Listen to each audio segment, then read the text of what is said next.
me. There we go. All right, one day I'm gonna get this right on the first try. What up? What up?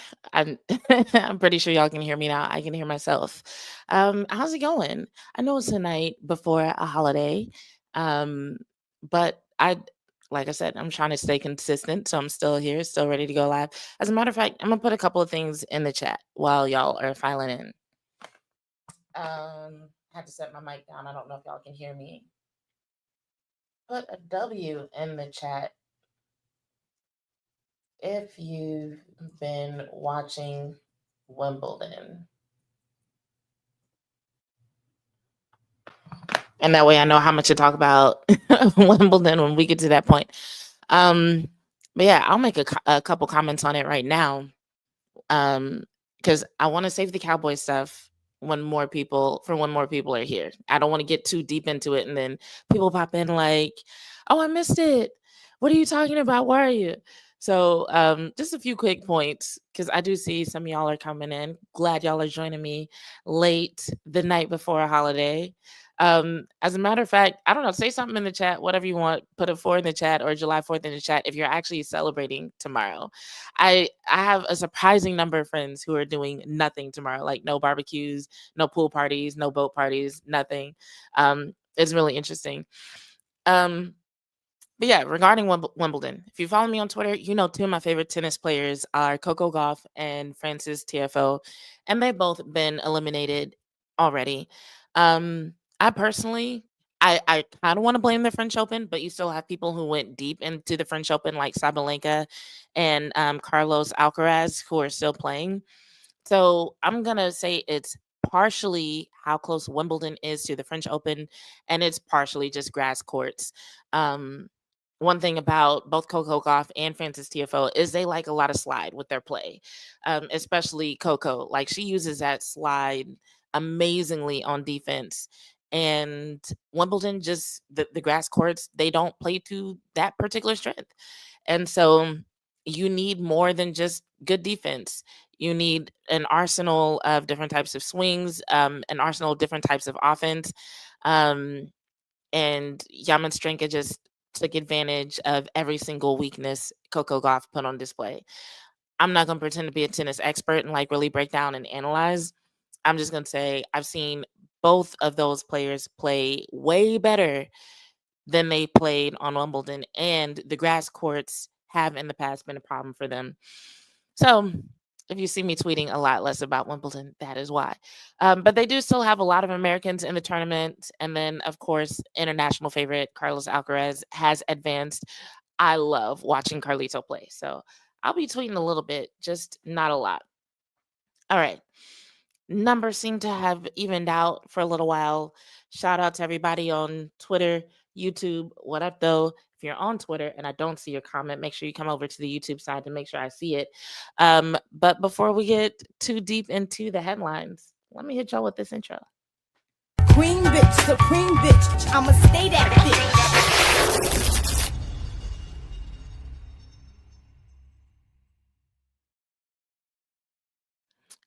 I'm your host, Jazz Monet, and as the intro said, I am Supreme Bitch, Queen Bitch. I'm the host of Bitches Love Swears. So once again, thanks y'all for joining me. All right, one more thing before we get into the Cowboys thing. Some people have hit me up about the moves the Wings made. I'm gonna be honest. Part of me kind of expected them to keep Kyla Charles. She has been doing so much better, or had been doing so much better, I should say, since they put her on the hardship contract. And that's what happens sometimes with these players is that sometimes, they'll be kind of comfortable in their position. Then it's like, all right, we're going to waive you. We'll bring you back on hardship. And it kind of like lights a fire under them. And we saw that happen with Kyla Charles. And I thought it meant that, maybe she'd earn her spot back on the team. That does not seem to be the case. But as far as everything else, I'm gonna wait and see this game tomorrow and see how things go. They're getting their bigs back, so T Mac is back, Luisa is back. It'll be interesting to see how they either rotate them in or use them with Lee Yuru. They got a lot of people out for tomorrow. I know Dejanay Carrington is still out. Um, Enrique is out. Maisha Hines Allen is out. So it's going to be an interesting game. It's going to be an interesting game, especially seeing what does Paige Beckers look like without Enrique Ogunbowale on the court at all, because people have been hot and cold about how they felt about their chemistry, right? And we've seen Paige develop amazing chemistry with other players. So, like the pick and rolls between Paige Beckers and Lee Yuru, amazing. Like they're practically putting on a masterclass when it comes to that. So, what does all of that look like without Enrique on the court? I feel like that's going to be one of the things that I'm looking for. I'm going to be looking to see how they use the bigs now that they have multiple bigs with different playing styles. Like, it's one thing to have just like, okay, the size. That's going to help them, but it's like all of those bigs bring something different to the table.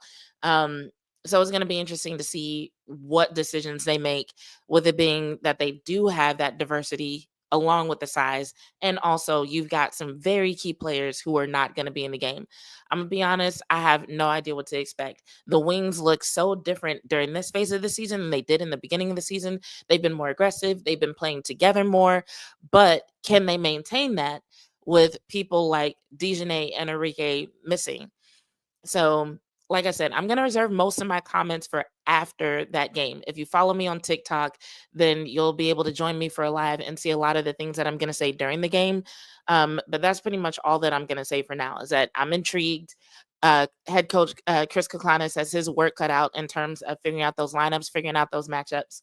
And it should be an interesting game that'll tell us something else about the team. All right.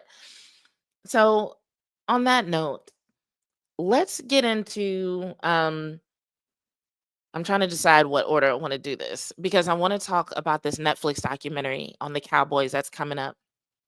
I also want to give y'all an update on some of these lawsuits that we've talked about on the show in the past. Meech, what up? Says, I'm more of an Asia fan. Honestly, she is a beautiful beast on the court.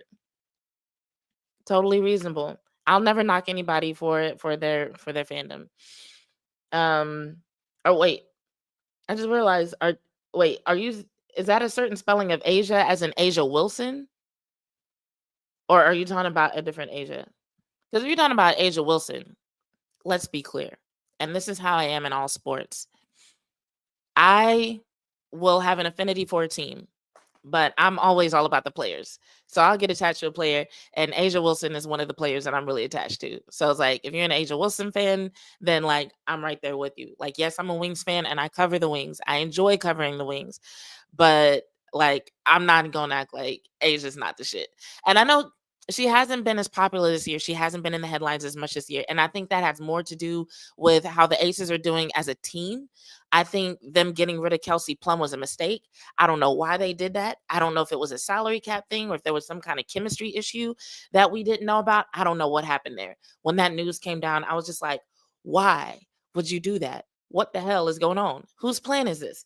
But no, Asia Wilson is fucking phenomenal. And even though people have kind of cooled off on her, I don't care. If you watch those games, you see why she's been MVP in the past. You see why she has her own shoe. You see why the Aces were as dominant as they were and could still be if they hadn't made the offseason decisions that they made. So yeah, I'm right there with you. Here, let's do this. Let's go ahead and talk about this Netflix documentary, since that's what I put in the thumbnail. And if y'all have anything to say about it in the chat, we'll keep going. But if not, we'll talk about these lawsuits, because honestly, between the lawsuits and some other stuff that we have going on, the Netflix documentary thing might actually end up being a very small part of this episode. CJ, the original, what's up? Said, yeah, getting rid of Plum was stupid, just like getting rid of Carter from his team. I feel like they're setting up other teams. So here's the thing, CJ. It's going to be interesting to see how those decisions are made with these expansions that are about to happen. So starting in 2028, I think is what they said, there's going to be 3 new teams. I think it's Cleveland, Detroit, and Philly. I'm saying that off memory, so forgive me if I'm incorrect on any of that. But right now there's an abundance of talent in the WNBA. So it feels easy to get rid of a player and move a player for any reason at all. And I think free agents and players that have the option to be traded, they also feel like they can go wherever they want for any reason at all. It's almost like the players have the leverage in a way. Um, but the reason why they're expanding the way they are is because of the fact that there's literally not enough room in the WNBA for all the talent that's available. Like, there are definitely college players who decided to stay in college another year and collect that NIL, partially because of salary issues in the WNBA, but partially because there just ain't no damn room. There ain't no damn room. You got players moving around all the time. So them getting rid of Kennedy Carter, I think, had a lot to do with the idea in their minds that, like, oh, we can find someone else to replace her. But all the manufactured drama and manufactured issues makes people think like, okay, we can have a zero tolerance policy for this and low tolerance for that. And if somebody does the smallest thing, or if the fans don't like them, we can just move them and there's somebody else waiting in the wings. Um, and I don't like that players are being treated like that, because I'm with you. I feel like Kennedy Carter brought something to that team that the team definitely needs this season. And I think a lot of why they moved her had a lot more to do with her perception than anything that she actually did wrong. And the Kelsey Plum decision just still confuses me to this day. Um, a lot like Satu Sabali. But I heard Satu Sabali wanted away from the wing, so that's a little bit different. I don't know if that was the case with Kelsey Plum, but like every time I watch Satu Sabali with Phoenix, I'm just like, on one hand, I'm happy for her because she's another one of my favorite players, so I'm happy to see her thriving. But on another hand, I'm just like, damn, how did the Wings let her get away? What happened? CJ said, damn, 2028 so far away. They need to build now while everyone watching. They being cheap. They're not being cheap though. They're not being cheap. I don't think it's being cheap. It takes a while to set up these teams. Because even with the WNBA, you have to find people who are willing to invest in women's sports. There was a time where investing in women's sports, investing in leagues like the WNBA, people kind of treated it like a side project. As a matter of fact, a lot of these teams, when it came to looking for sponsors, they were set up as package deals with the nearest NBA team. They didn't even have sponsors to appeal specifically to their brand and to their audience, right? And so now, even though the audience has grown, I think it's still not the easiest thing to find people who actually understand what it means to own a WNBA team and actually respect the team and the sport for what it is, and not look at it as some sort of like glorified side hustle or just something to put in their portfolio. Um, and that's kind of like why I'm happy that they're taking the time that they're taking, because I think with the Valkyries, I think as early as we are into the development of the Valkyries, we're already seeing what can happen when you have an ownership group that's truly invested. Because the Valkyries are being run by the same ownership group that operates the Golden State Warriors. And what's interesting about them is they did say that they were going to win a championship in 5 years, right? But they also came out and said that they wanted to generate the most revenue out of any WNBA team. And that is significant. It plays a role in winning. It also plays a role in the development of the league. And I think this early in the season, people are already seeing the benefits in that mindset.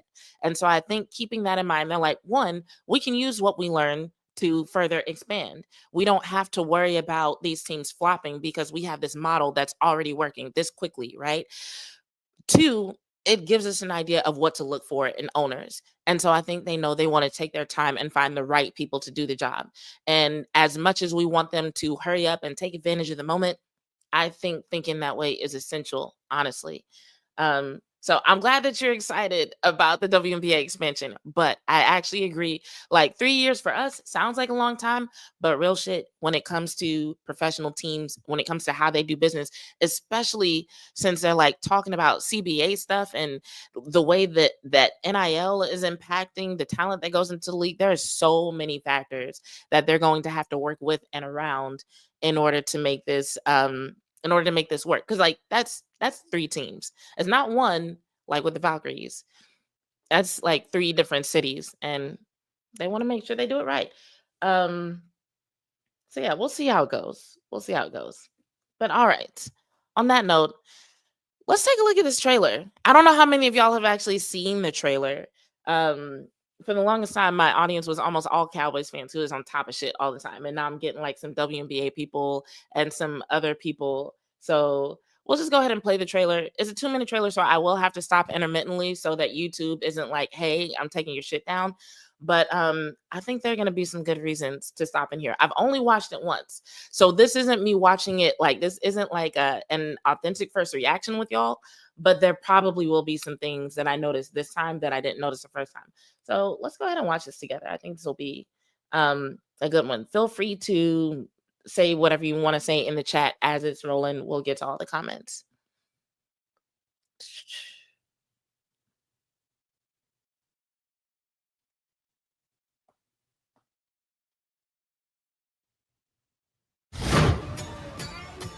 The road to a championship is never paved smoothly.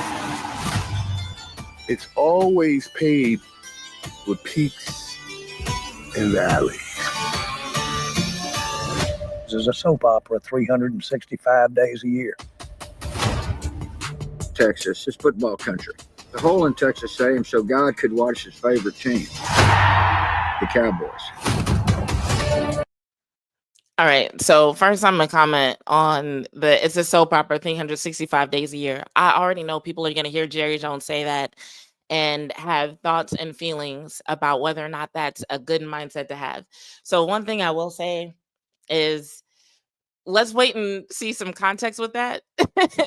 But also, based on what we've heard from Jerry Jones in the past, I think we already know that yeah, that he's a proponent of that.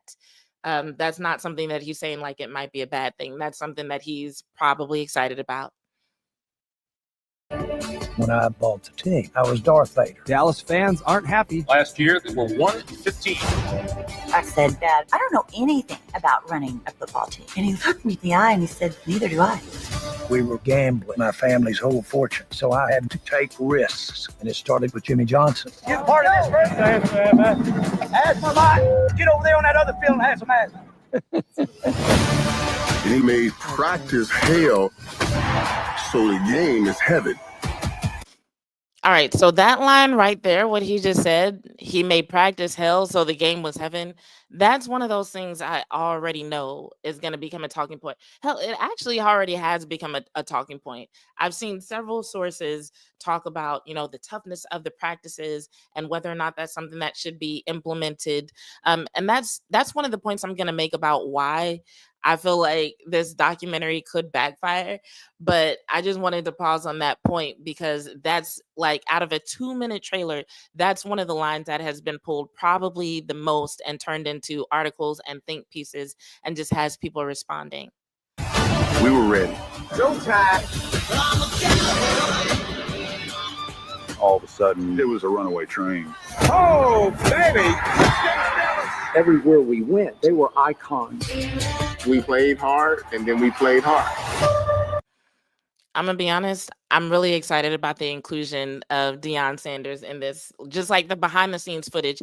If you've watched anything that I've posted about because I posted clips of old Deion Sanders interviews and his old music videos and stuff, and old Deion Sanders content is absolute fucking gold. That's probably gonna be my favorite part of this entire series. With that success, you also get disruption. Police officer came to me, and they pulled the gun. Open the door right now. Jerry is that disruptor, that innovator. You're not much of a gambler unless you're going against a popular trend. No one ever thought Jerry had the guts to fire Jimmy. You don't know half the stuff that was happening.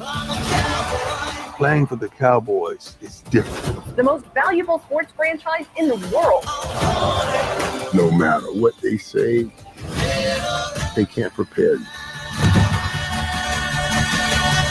You just got to experience it. And the only thing else I got to say is, how about them Cowboys? We do it our way, baby. All right, before we get to the last part of this, Like, I was just really thinking about the fact that, like, in the background, they're playing Dead or Alive. They're talking about, like, how playing for the Cowboys is different. Like, they are really setting this up for, I don't know, some serious storylines. I have a feeling this is going to turn into a lot more than just about football, because they're making it sound like these dudes were just out here fighting for their lives, just like living as a Dallas Cowboys player.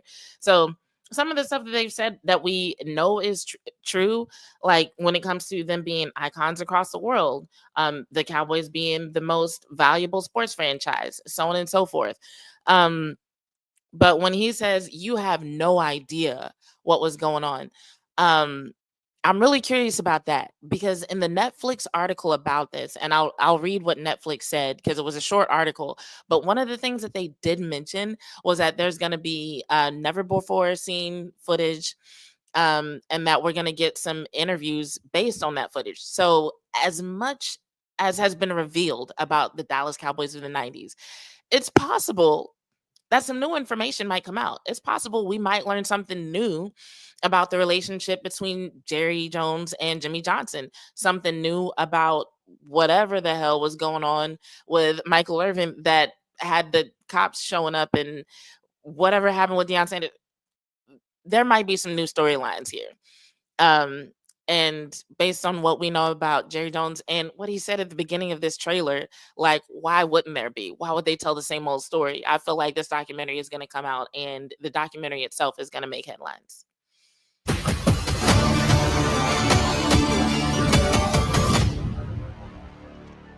August 19th. All right. So, actually, you know what? I'm going to just let this keep playing, and we'll just mute it.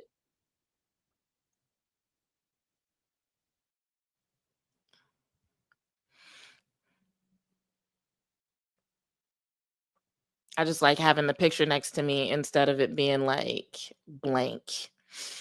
And I'm not expanding the view because real shit, my room is a mess.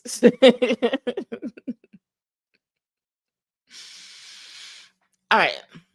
So what it said at the end there about August 19th, honestly, that was the first thing that piqued my interest about the release of this documentary, because I was like, August 19th, why are they releasing this documentary right before the regular season starts? Because my thing is this: it would make sense to release it like in the spring if you wanted to celebrate something or commemorate something, or just have something for Dallas Cowboys fans to do in the off season, like during a time like this where training camp hasn't started yet, OTAs are over, there aren't a lot of legitimate headlines. And by legitimate headlines, I mean things that are actually happening with the team.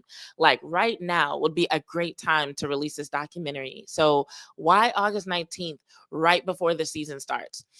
And when I said that this documentary might backfire, honestly, that was a big part of the reason why.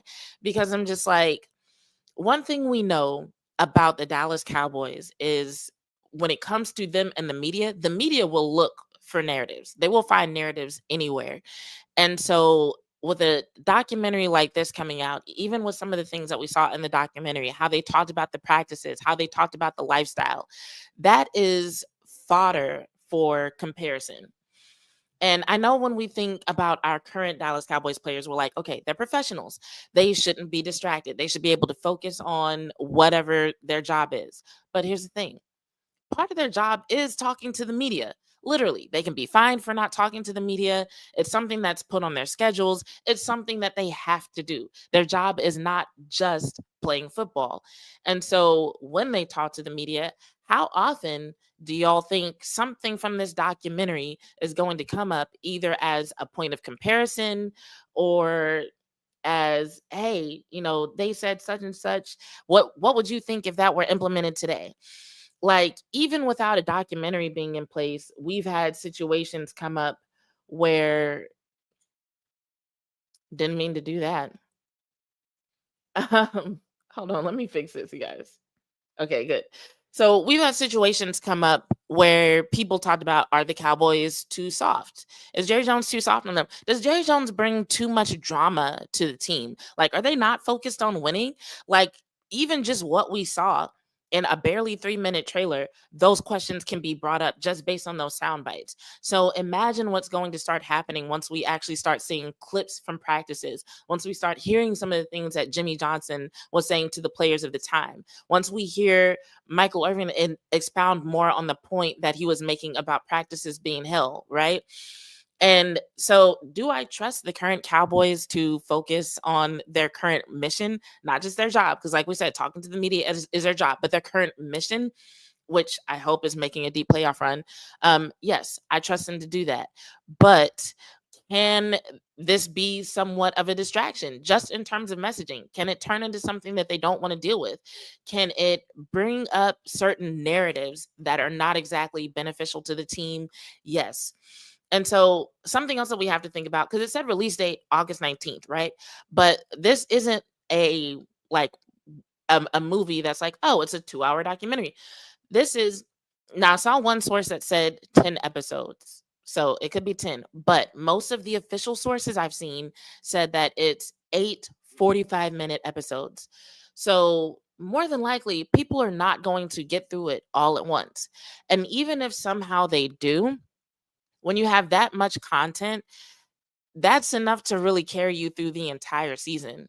So it could be that the documentary series, I should stop calling it a documentary. It could be that the series is released on the 19th, but it could be something that captivates the attention of media and the fans for weeks to come. So we might be in like week 4 or 5, and next thing you know, Dak Prescott gets a question about something that Troy Aikman said about being a quarterback for the Dallas Cowboys. And then he says something, maybe not thinking that it'll be a big deal, but it turns into this whole narrative about the current state of the team and their mindset and leadership and culture and so on and so forth, and just turns into bullshit that they just don't need, you know? So I'm just curious what y'all think about it, how y'all feel about it. You can drop your opinion in the chat, or you can tell me in the comments if you're watching after the fact. By the way, if you are watching right now, do me a favor, hit me on the like button. Hit me on the like button. Hit the like button. Even if you're on Twitter, hit the like button there. And retweet it. Share this shit. But yeah, those are basically my thoughts on the documentary and how it could possibly backfire. Now, on the flip side, maybe the current team watches it. There's something in it that inspires them. And it turns out to be a good thing. There's always a possibility that I'm wrong, and this turns out to be a great thing. But just based on what we've seen in the past without a full documentary, just when certain interviews pop up or when one former player or another says something in the media, it just feels a lot more likely that this could end up being a distraction. And I mean, worst case, it's a distraction that actually impacts something. But I feel like the most likely case is it's just something annoying that the team just really won't need at the beginning of the season and in the middle of the season. So yeah, let me know what y'all think. I kind of, well, no, I'm not gonna look at Twitter. I'll see whatever they say on Twitter after the fact. But yeah, moving on from that, we do have a little bit more news to share. So, y'all know in the past I've come on here and I've talked to y'all about some of the lawsuits that are going on. We do have a couple of updates. I didn't look up every single lawsuit, which is like crazy that there's like so many ongoing things. I literally did not have time to look up every single one. But here's what I can tell you. Joy Taylor has been speaking publicly about the lawsuit against Fox Sports and her and Skip Bayless, which makes me think that the settlement is coming to a close, or they've made some progress that allows her to talk about it. Now, I did not have time to listen to the full interview. So at some point this week, I'm going to do it. And if there's anything significant that comes from that, I'll bring it up next week and we can talk about it. Or if it's something super juicy, I'll do an impromptu live. So as always, make sure your notifications are turned on. But let me see if I can pull up what she did say. Some of the quotes that are circulating, and this was a Breakfast Club interview, by the way, for anybody who wants to look this up.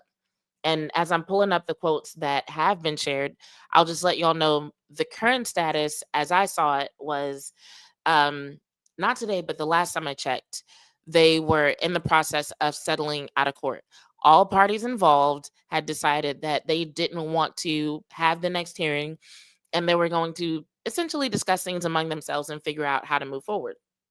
And so when I heard that Joy Taylor was talking about it, I was like, okay, I wonder if the case has been dismissed or closed or withdrawn. When I looked it up, the status had not changed. There is still a hearing scheduled for later this month, but it's the hearing that was postponed before when they decided to start these discussions outside of the courtroom. So I don't know the exact status of it. That's partially the reason why sometimes parties will decide to settle things out of court, because sometimes they just don't want things publicly filed. Kind of like what I mentioned before about Joy Taylor and Emmanuel Acho. That's something that happened that would not have been publicly released had it not been mentioned as a detail in this lawsuit that was filed. So sometimes parties will get together and just be like, hey, we don't want any more news, no more drama, no more storylines, no more bullshit coming out about us. We don't want any more of our business out. So let's just take this outside the courtroom so nothing gets filed on official record and we can settle this amongst ourselves, you know? Um, and so here's basically what we have about what Joy Taylor has been saying. Um, So she denied each and every allegation against her, which, if you remember, the allegations against her were essentially that she was made aware of multiple situations in which the hairdresser who filed this lawsuit was being sexually harassed and felt unsafe. And she told her to, quote unquote, get the fuck over it. And basically took actions that contributed to the environment in which this woman felt unsafe. Um, Her lawyers have branded the lawsuit a transparent attempt to improperly leverage media attention and public perception to extract financial gain. In other words, they're saying that hairdresser is just participating in extortion. And so Joy said on the Breakfast Club, quote, I won't say that there were not dark times, but I'm very blessed to have an amazing family and amazing friends and mentors and an amazing team, she told the Breakfast Club. People that know me and have known me for my whole life, reminding me of who I am and what I deserve. Taylor continued, I have felt a lot of different emotions. I think it's a grief process when anything like that happens. I'll say I've been through a lot of traumatic things in my life, a lot. And I think anytime you go through a trauma or a grieving period of something, you can't decide who you are when it's happening. Now, while that is a profound quote, and as someone who's been through trauma of my own, I can relate. You don't always decide who you are when it's happening. Sometimes you can go through some shit that'll have you reacting in a way that you didn't even know was in you. Like, you'll go through something and you'll start thinking to yourself, like, damn, I thought if I ever went through XYZ, I would handle it like this. I feel like such a little bitch right now, right?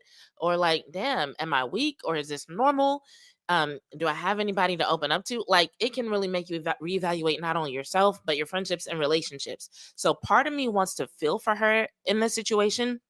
But at the same time, it's like, if these accusations are even partially true, she definitely brought it on herself and contributed to another woman feeling this way. So it's kind of like, what goes around comes around. Um, she goes on to say, and that's been the biggest thing for me. It's this or that. I'm working on it, but it's this or that. And I know years from now, I'll look back and I will feel differently than how I feel right now. I'm trying to be patient with myself in that way because it's a lot to adjust to. It's a new reality. And I'm trying to choose myself and be gentle with myself in that sense. So I think some of the things that we want to remember about what Joy Taylor has been through throughout this whole situation. One, there was the knowledge that she essentially slept her way to her position, that she had a sexual relationship with Emmanuel Acho. I think these were things that people kind of joked or made fun of before, but it was different when it came out as a fact on the record, you know? And I think that's something that she had to deal with, that she could no longer brush those people off like, oh, they're just hating. It's like, oh, no, no. Now we know. Now we have details. And it wasn't just him. Now we know you slept with other people to get your job. And so now when people say you are not good at what you do and you don't actually know ball and you only have your job because of who you fucked, you don't really have as much of a leg to stand on. You know what I'm saying? On top of that, there was a time when FS1 let her go. So the career that she, took risks for, we'll put it that way, was in jeopardy. and I'm gonna be honest, I don't follow her enough to know what she's doing now. But regardless of whether or not she quote unquote brought it on herself, that's a lot to go through. So I can see her kind of like looking at herself in the mirror and being like, who am I? How tough am I? How do I deal with this? I get that. So I there's understanding there, but it's hard for me to have sympathy, if that makes sense. I can see Meech posted a comment. I want to see what you're saying. Meech says, I swear that Joy Bimbo irks my freaking nerves. Damn, not Bimbo. Um, just like Kim K slept her way to the top, her and the entire Speak Show have no real football knowledge. You know what irks me about the people on Speak? I think some of them have more football knowledge than they let on. Especially Shady. He played the game. And I'm not saying that he'd be necessarily the greatest analyst, but I do think that there are times where he pushes his knowledge to the side for the sake of having a hot take that will go viral. But honestly, that's almost worse. When you consciously do that for the sake of getting clicks and you are essentially sacrificing integrity, just the value of sports takes that are out there, because like you influence a narrative. When you have a platform like what he has, you influence a narrative. And so you're like, I'm willing to pollute the narrative and put more bullshit into the ether for the sake of cutting the check, as opposed to bringing something new and fresh and having substance to the table. So um I would say for the most part I'm with you on that though. um and Kim Kardashian, I'll say this about Kim Kardashian. I don't have a problem with what she did because she's an entrepreneur.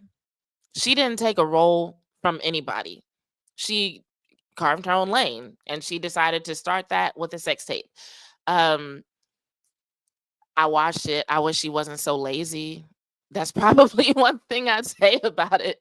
I'm like, you could have set the bar a little bit higher, in that sense. But other than that, I don't have a problem with it.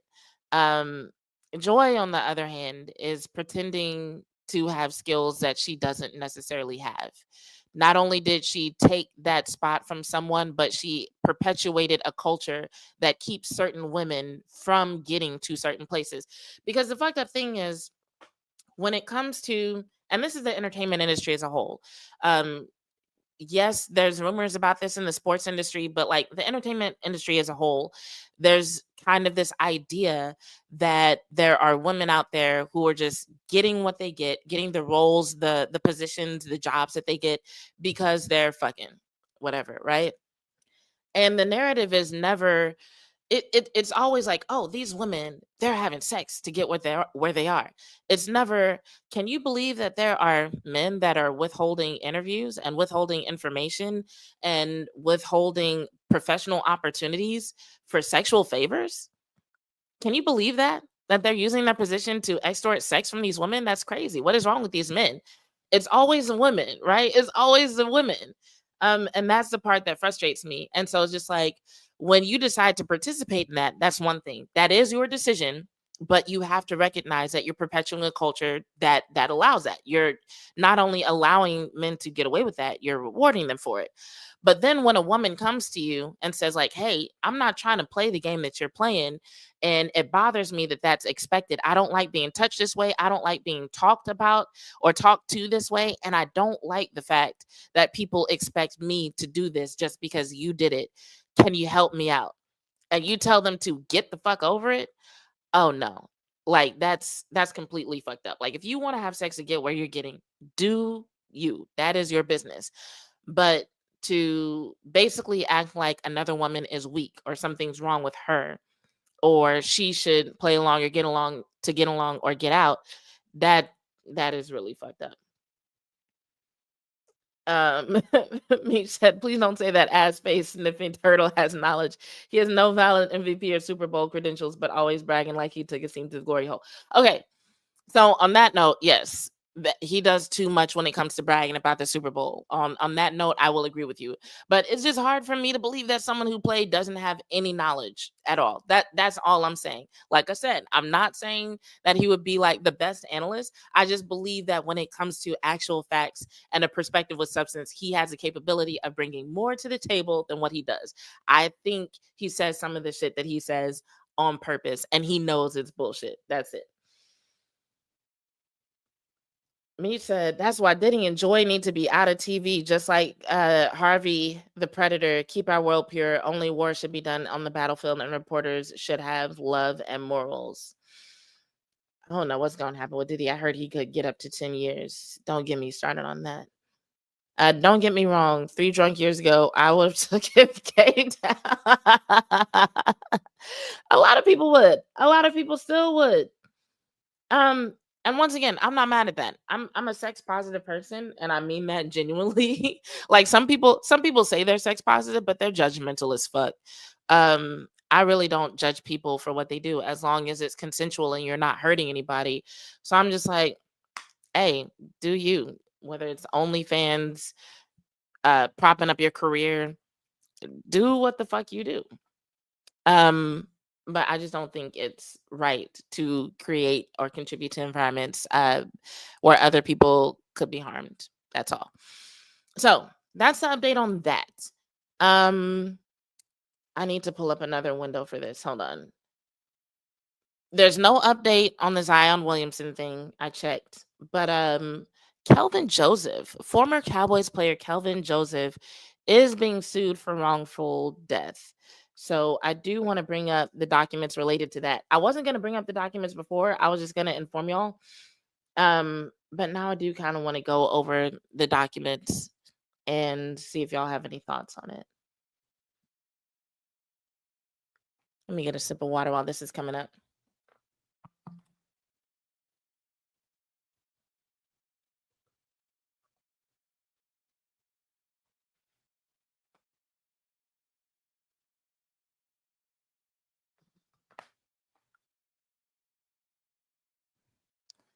Clement says, oh, it disappeared. Hold on. I'm going to get back to your comment in a second, Clement.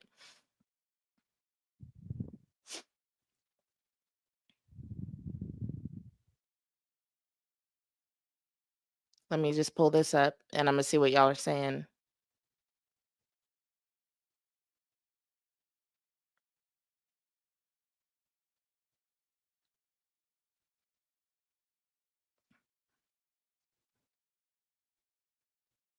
Nope, not that one. Where is it?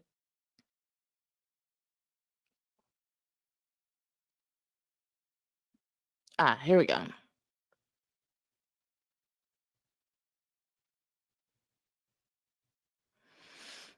Clement says, time for the homegirl to invest in getting a microphone.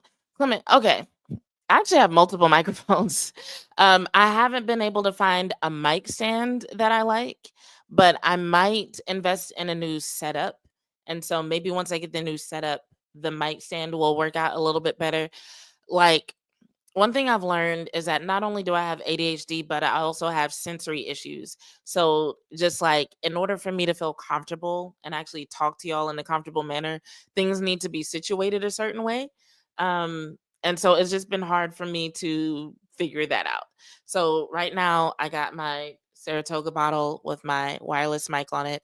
I think whatever I do, I'll probably end up using the wireless mic more than anything. But yeah, this is just where I am now. I'm cool with it. But yeah, I have a mic. I have multiple mics. It's the setup that's the issue. And a setup is way more expensive than a mic. I could get another mic right now if I wanted to. But I just need to find a setup that I'm comfortable with and, a backdrop that I'm comfortable with. And I'll get there one day. I'm in the middle of a whole lot of life shit to where my budget, a large portion of my budget is going to other things right now.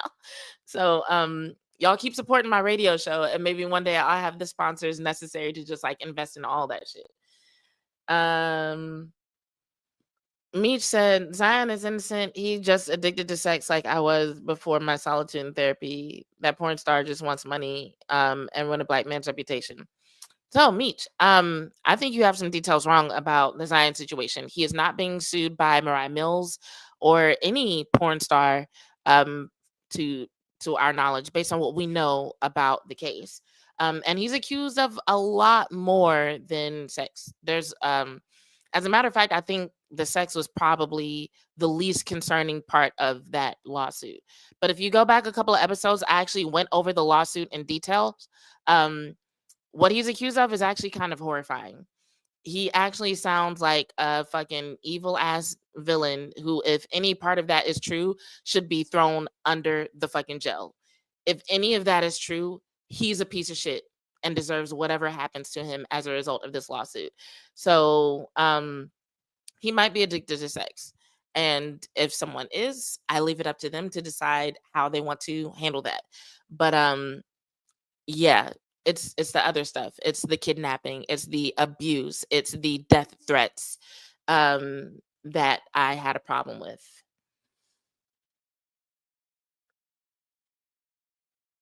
Yeah, Meech.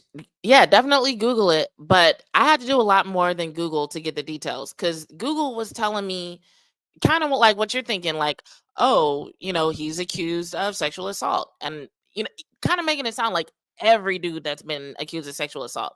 But no, I go through my thumbnails. Seriously, I did a whole episode where I broke down every single part of the lawsuit, everything that he's being accused of, so you can hear all of it. I read the details. They were hard to read, but I read the details. So, like, put it on. You can listen to it while you're cleaning. It's some shit. Just make sure you understand the details before you run around saying he's innocent and siding with this dude. Because even the owner of the Pelicans put out a statement talking about, well, you can sue anybody for anything. And I'm like, yes, but the details here. So, honestly, and I'll just quickly run down this.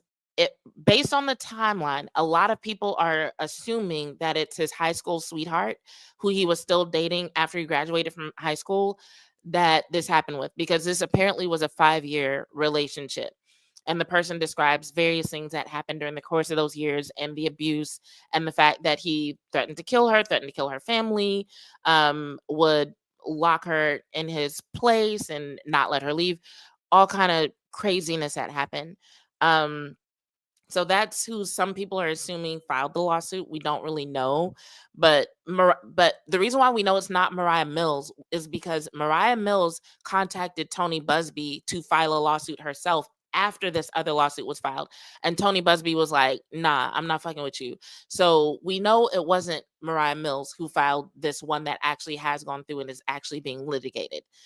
Um, Chris said, "Hey, wifey." Hey, Chris, how's it going? Um, Clement says the only way that the Cowboys will be a serious team is when the Jones family sells the team to owners that will be serious about winning. Clement, were you here earlier when I talked about the documentary and my thoughts on the documentary and um it being released when it's being released? I want to hear your thoughts on that. Um, Meech says, I have a friend that tried to kick his wife out the house and drug her 16 feet from the kitchen to the front door and got charged for kidnapping. So it's hard for me to take some charges seriously without proof. No, I feel that. And I'm not saying take them seriously like assume he's guilty. I'm saying take them seriously as in I'm not ready to defend him and say that this is one of those situations where someone's just after money or where he just like made a mistake. Because there are some situations where like a young man who's just getting used to the lifestyle of having money and having women chase him will make a dumbass mistake, especially when it comes to consent and assumptions and what's okay and what's not. Or even when everything happened with Dax accusers, I started looking at those details and reading that case, and I was just like, this sounds crazy. The way this is being handled sounds crazy. With Zion, I'm not ready to make those assumptions. I need to hear more. I need to see more. Um, and so, there's things on both sides that can make a person lean one way or the other. On one hand, that's a lot of shit to accuse somebody of without any of it being true. You know what I'm saying? On the other hand, there are records that show that she tried to file a lawsuit 3 times before she found this particular attorney to see it through with her. And so one has to wonder what happened with the other attorneys to where they were like, nah, we're not going to move forward with this. Um, so yeah, we need to see more. We need to hear more. But until I do, I'm just like, I'm gonna leave it alone. I'm not gonna jump to his defense. I'm just gonna present the facts as they come out. But I just want people to know it's more than an issue of consent in this case. There are some seriously heinous charges, and I think everyone should like actually read the documents before making any assumptions on either side. All right. That brings us to this situation with Kelvin Joseph. So, Kelvin Joseph, former Cowboys player, if you are not in the loop, there was a situation recently where he was drunk driving again. Um, and he ended up involved in a hit and run incident where a woman died. So, he's already facing 2 charges related to that. Let me see if I can find those. I'm gonna just read this article because I can't remember where in this article it said what the charges were. So I'm gonna bring this article up first. So here's a backstory. Just before 5 a.m. on June 7th, the Richardson Police Department, so this was here in Texas, in Richardson, not far from here. The Richardson Police Department were called to the crash in the northbound lanes of North Central Expressway near Park Boulevard. The female motorcycle driver, 27-year-old Cody Morris of Plano, was dead at the scene when police arrived. Morris leaves behind a husband and 2 children. No other vehicles were seen at the site of the crash. An arrest warrant affidavit for Kelvin Joseph Jr. says the former Cowboys player continued for 3 miles after the crash before pulling into a gas station in Plano. He waited for almost 40 minutes before calling police. And that detail is something that comes up in the lawsuit. Joseph, 25, told police he had been in a BMW sedan when he was involved in a crash with a motorcycle. He claimed the motorcycle rider, quote unquote, cut him off. In documents, police noted that Joseph appeared to be leaning on the BMW to balance himself. Officers said that Joseph had the odor of alcohol in his breath and glassy, bloodshot eyes. Joseph failed several field sobriety tests, and according to arrest warrant affidavit, he was arrested. After his arrest, a smoked marijuana blunt was found inside of Joseph's BMW. Joseph was charged with driving while intoxicated and collision involving personal injury or death. He posted bond the next day. From what I've been reading, it's possible that he's still playing with the DC Defenders, who play on Sunday. And there are some people who will say he shouldn't be allowed to play. I'm gonna leave that up to the rules of the UFL and whatever they decided. What I think is crazy, before we get into the other details, is that we're in a country where a statistic came out recently that over 60% of the population is struggling to make ends meet and live a basic quality of life. And you have someone who was basically handed a quality life on a silver platter, drafted 2nd round in the NFL, and they've just made bad decision after bad decision, like to just throw it away. Like, how do you go from being a 2nd round pick, playing with the Cowboys, to now you're with the DC Defenders, and you might be getting locked up and having to pay tens of millions of dollars to the child of a woman that you took apart and killing. So the article goes on to say a wrongful death lawsuit filed in Dallas County Court claims gross negligence by Joseph, a Richardson bar, and a Dallas strip club that led to Cody Morris's death. The civil suit filed by the father of one of Morris's children claims Joseph was served alcoholic beverages at 2 Dallas bars to the point where he became visibly intoxicated. So, just in case you're not aware, when you get your license to be a bartender, one of the things that you're taught is to not serve people who are visibly intoxicated.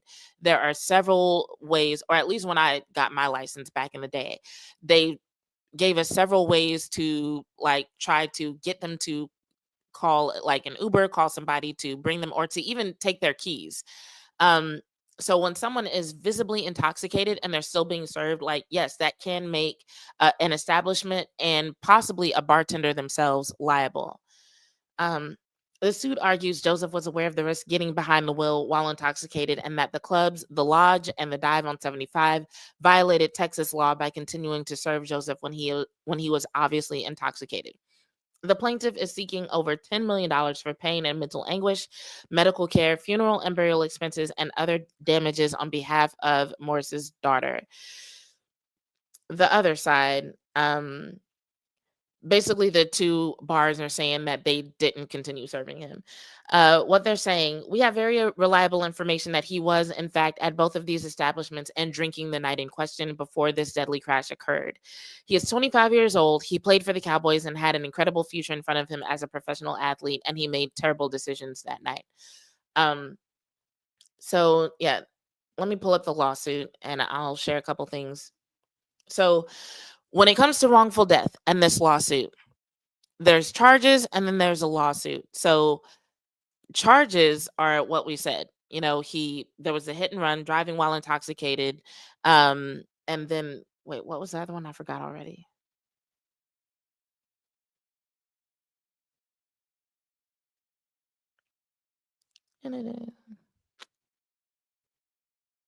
Okay, so he was charged with driving while intoxicated and a collision involving personal injury or death. So when it comes to a wrongful death lawsuit and why that's separate from the criminal charges is because one, you have a plaintiff who is separate from the victim here. So the victim is a woman who died. That's why he's being filed. That's why he's being charged with criminal charges. But essentially, a civil lawsuit is saying, "Hey, I'm impacted by this too. I'm not a victim directly based on the law. However, I am being impacted, and I feel like there should be some justice done in this case."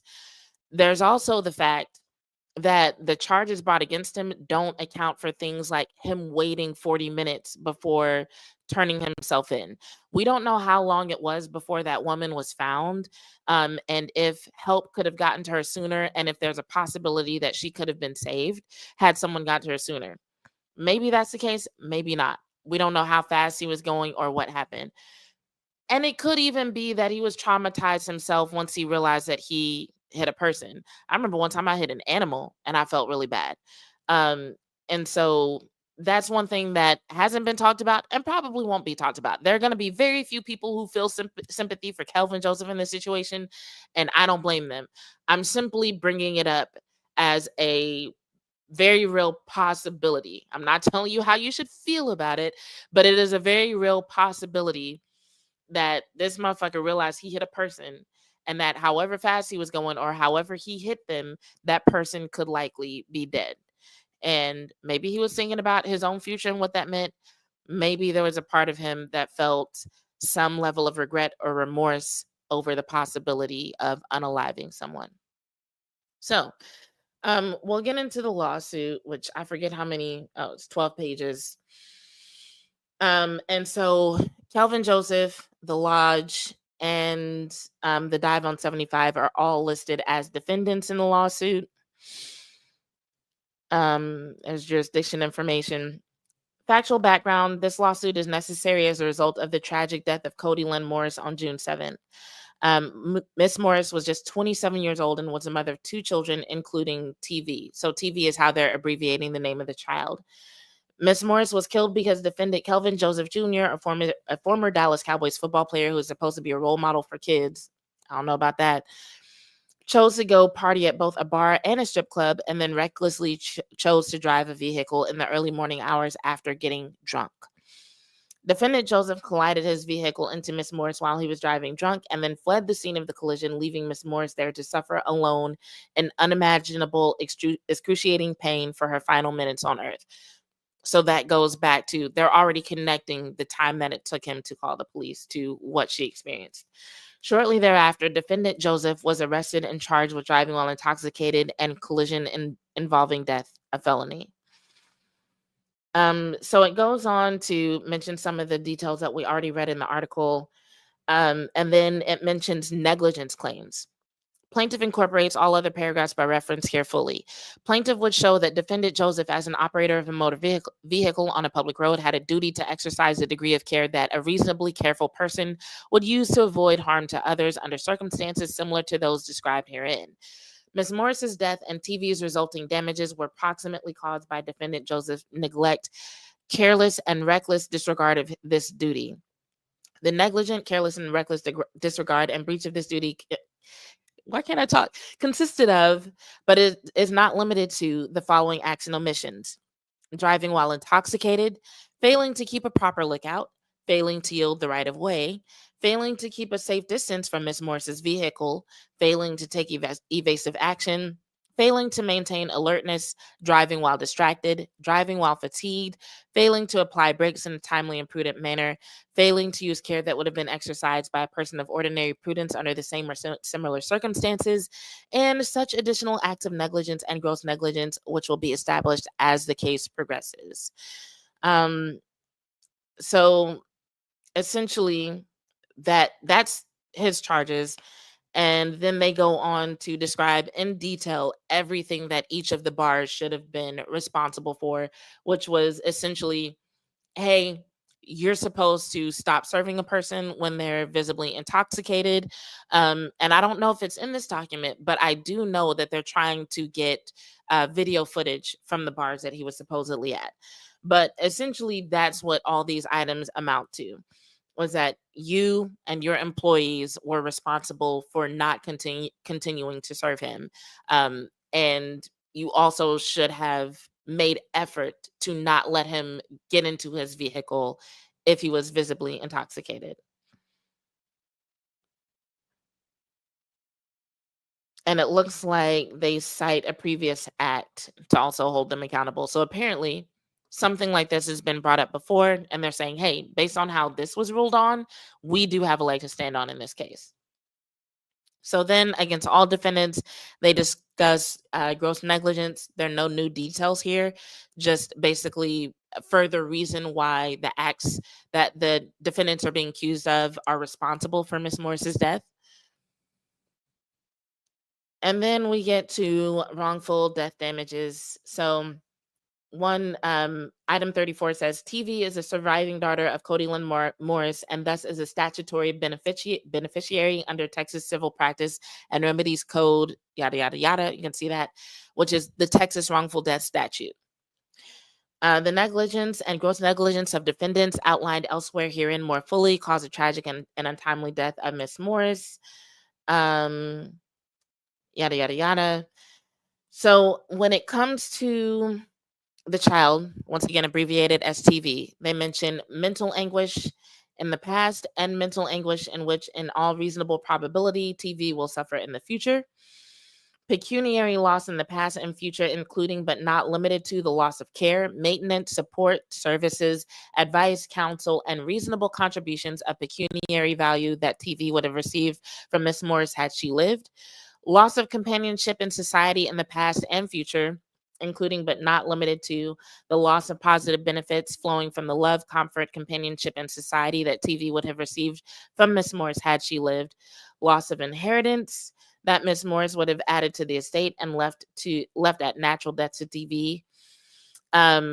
Because there's wording in here that basically suggested that there was no will in place for the child, for this particular child.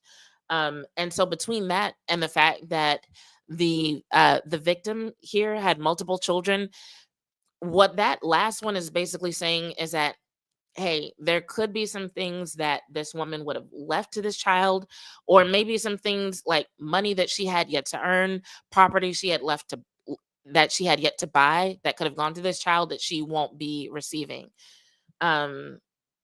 So yeah, they're accounting for everything with this particular suit.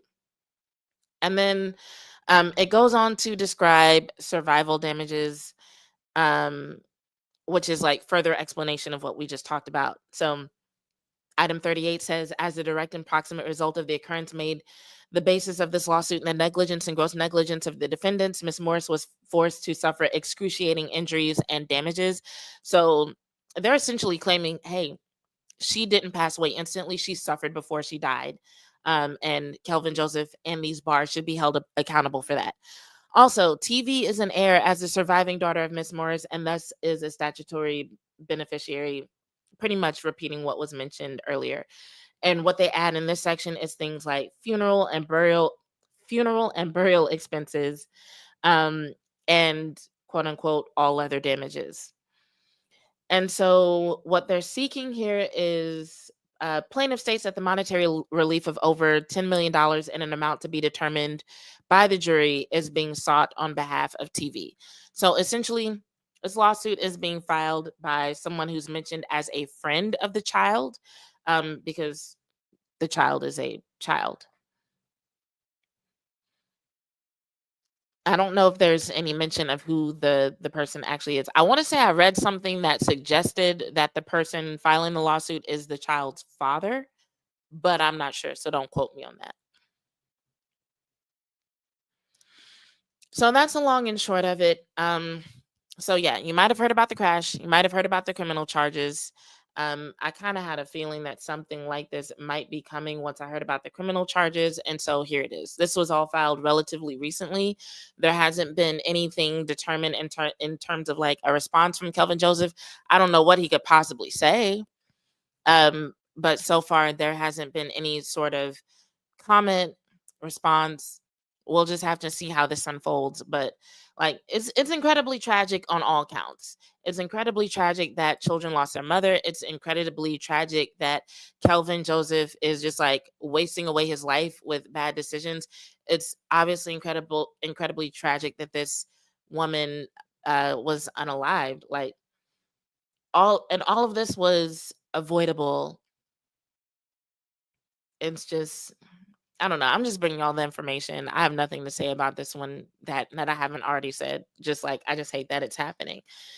Clement says Calvin Joseph Hermie is looking at a suspended driver's license, extended jail time after they convicted him of multiple crimes. The bartender should have called an Uber or taxi after saying, yeah. And that's the thing that can happen. Like taxis do still exist. And so, and this is for anyone whoever is in a situation where you need to get someone home safely. There are some taxi drivers who will literally take cash. So let's say you don't want to order someone an Uber with your particular app. You can literally give a taxi driver cash and be like, bring this person to this address. Now, as someone who has driven Uber, I highly recommend that if your friend is intoxicated, get in the car with them. I've had people pass out in my car. I've had women, and I'm a woman. I've had women fall asleep in my car, wake up and be like freaked out, thinking I'm kidnapping them or something because they don't remember getting in my car. I've had people put their drunk friends in my car, and then I stop at a red light and that drunk friend gets the fuck out the car. When that happens, I'm not responsible for them. I'm not getting out of my car to go find them. What's going to happen is that Uber driver, if they're polite, because they don't have to do shit but in the ride at that point, they might send you a text message and say, and this is what I did. I said, hey, your friend exited the vehicle at the corner of such and such and such and such. If you'd like to find them, that's where you can start looking. I don't know where they intended to go. So I know people are told to put your friend in an Uber. Don't put your friend in an Uber. One time I had a dude get in my car. By the time we got to where he was going, the dude was literally unresponsive. I pulled up to where he was going. It was an apartment complex. So like I pulled up, and usually when I pull up at apartment complexes, the gate is closed. So I'm like, hey, do you have a code? No response. Sir, do you have a code? Wake up. We're at your destination. No response. So then I go to pull into a parking spot and I slam on the brakes, hoping that will jolt him awake. He doesn't wake up. I start honking on my horn, turn up my music real loud, because here's the other thing. With Uber, at least, I don't know what taxi drivers, what their policy is. With Uber, you are not supposed to touch passengers at all. Even if it's to perform CPR or something like that, you are not supposed to touch a passenger. It's liabilities, right? So I'm just like, what do I do? Ultimately, I ended up having to call I called emergency services. The police showed up first, and they ended up calling an ambulance. So this dude is going to be stuck with an ambulance bill because he was in the car and fucking passed out and wouldn't wake up. And when I say I tried, I mean I tried probably like 20 minutes, and then I called the Uber helpline before I even called emergency services. Because I really did not want to deal with the police. But like the situation went on for a while. I say all that to say all sorts of shit can happen if you have an intoxicated, inebriated friend and you just decide to hand them off to a driver who doesn't know them, doesn't care about them. I've heard stories of people getting home safely, but then they choke on their own vomit in their sleep. So take care of your friends. Be a good friend. Do whatever you can to stop them from getting that fucked up anyway. Because like real shit, getting that fucked up is not fun. Like who the fuck wants to be so fucked up that they black out or they throwing up and all that shit anyway? It's not cute, it's not fun, whatever. But if you can't stop them from getting that fucked up, at least get them home safely, which means going with them. And if that means you don't go out with them in the future, that is your decision. But if you make the decision to go out with them and they get fucked up and you're supposed to be their friend, don't just leave them to their own devices. And I know that can be hard, but just try. Clement says, unfortunately, these two bars are very liable to lose their liquor license due to Joseph's bad decisions. Clement, I won't even say that's unfortunate. They might. And if they do, that's on them. Because the last thing that we need, for whatever reason they did it, whether it's just not their policy to interfere and they let they let customers just do what they do, or it's because he was a football player or whatever. We don't need establishments that operate like that. Someone lost their life, bro. Like, no. And it's like, bartenders are supposed to be trained to see the signs of someone's inebriated. So there are some people, because I just want to make this distinction. There are some people who will go to an event or go to a bar and they will stop drinking in time to sober up and get themselves home. There are a lot of people who don't agree with that, and I don't blame you. But typically the timing is like 2 hours, where there are some people who say like, I'm gonna stop drinking, I won't leave for 2 hours, only give me water for 2 hours. And if they seem like they're coherent, like they're good, and they haven't had a drink for a couple of hours, bartenders can let those people leave and not be held responsible.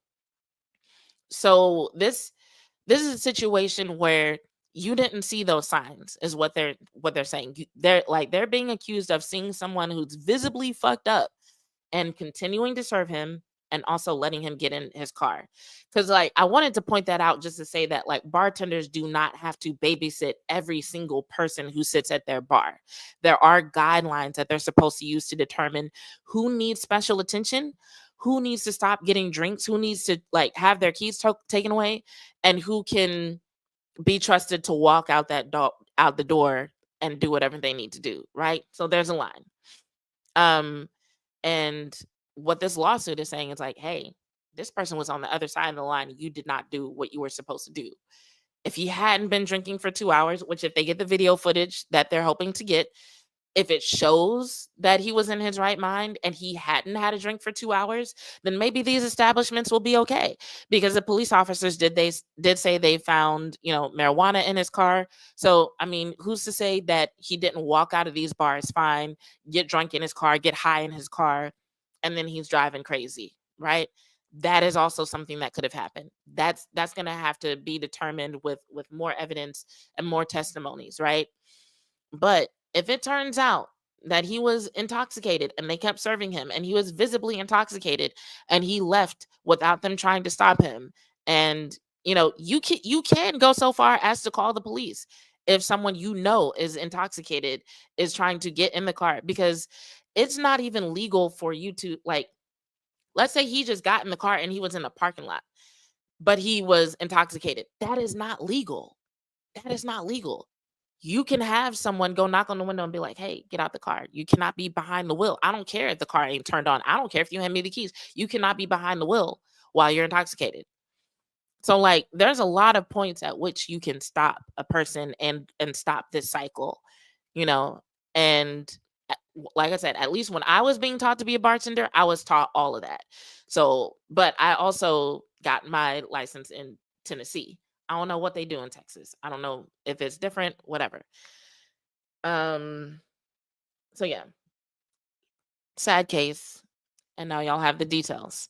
All right. We've been on here for an hour and 13 minutes. There was one more thing that I wanted to talk about that I thought was interesting. It's not related to the Cowboys, though. It is related to a comment that Trevor Noah made about, like, it was a general observation on sports. It's not the one that I played yesterday for those who watched the radio show. It's not that one. That one was a funny one. This one was a more serious one. So I'm gonna take the steps to start pulling it up. Put in the comments if you actually want to hear it, though, because like I said, we're over an hour now. So if y'all are just like, nah, I'm good, we can go. But if you're like, nah, I'm curious what Trevor Noah had to say, we'll go through it and we'll talk about it. Because it could end up being like a semi-long conversation. I only have a few points, but as y'all can see, like I'll have a few points and it'll go on for a while. So let me know. Clement, CJ, Chris, if y'all are still in the chat, Meech, if you're still in the chat, let me know if y'all want to hear about this comment and my thoughts on it.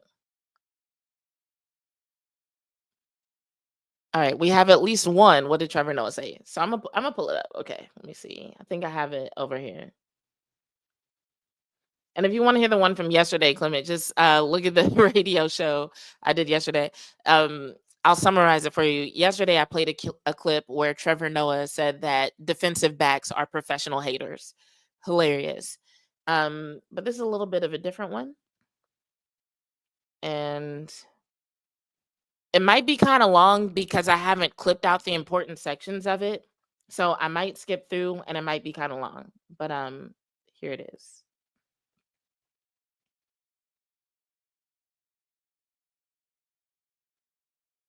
You know what I mean? That's the reality of it. Is like we're living in a world. But I would love to go back to what you're saying about like the shared empathy. Mm-hmm. Is there actually a way that can happen? What do you mean actually? So you were saying like the Springboks, like the national rugby team. I will say this is just like a side opinion of mine. Mm-hmm. I personally blame Bafana Bafana. Yes, of course. Personally. If you look at South Africa's story, our worst moments, democratic South Africa, our worst moments happen when Bafana Bafana is doing its worst. You're engaging me too much on this. But I'm saying Bafana Bafana. Look at But I'm saying Bafana Bafana. Okay. So Bafana Bafana, by the way, is a nickname for their soccer team. Just in case anyone's not in the loop on that. So he's essentially saying that there's a connection between the success of the soccer team and the social and political state of South Africa. Our soccer team, yes, when it's our bad. Football team, guys, when it's at its worst, the country, that team has an outsized weight on his shoulders that I think they need to acknowledge. And Kaizer Chiefs, guys. you look at 2010. You know what part of the reason 2010 was so good for us? Because we were in the World Cup. We didn't have to qualify for it. We were definitely going to be in it. Yes. 1998, that whole period, that honeymoon. What were we doing as the soccer team in the country? We were winning. Do you get what I'm saying?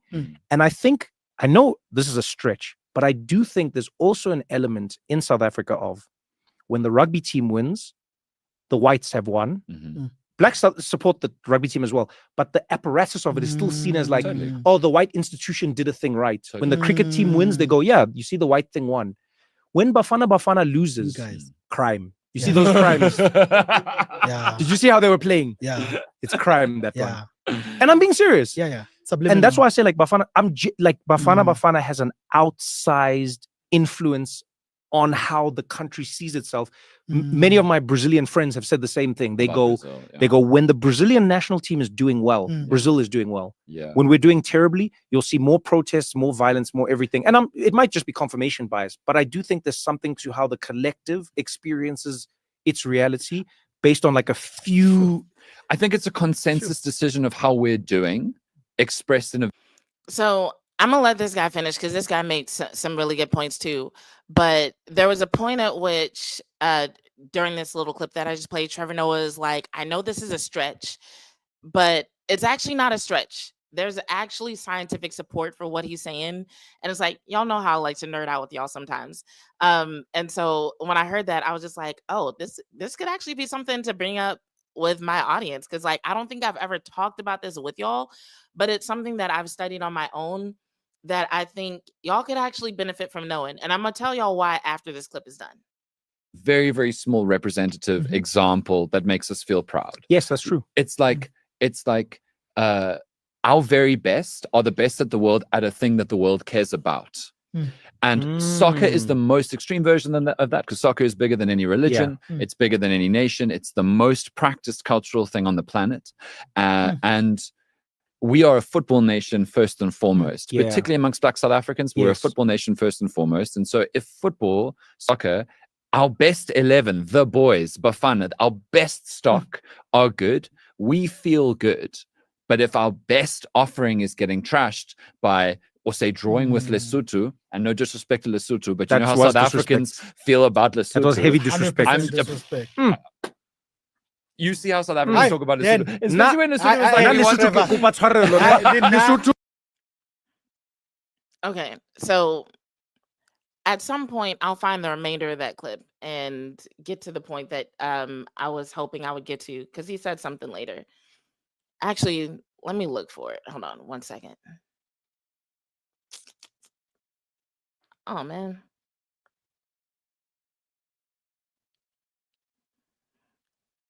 Clement, real talk, when I saw this clip, I actually thought about you the first time that I heard it, because it seemed like one of those things that like both you and I would be interested in, because like sometimes you like kind of get into these intellectual topics, which is what this is gonna turn into when I explain why Trevor Noah has a point.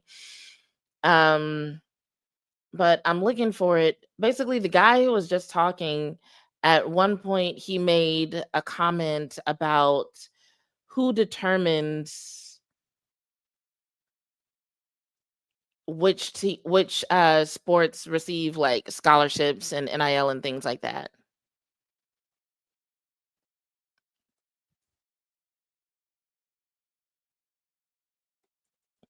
Actually, maybe I'm thinking of a different video. Never mind. Anyway, you heard what Trevor Noah said, and I'm gonna go back and just bring him up on the screen just for the sake of having a visual here.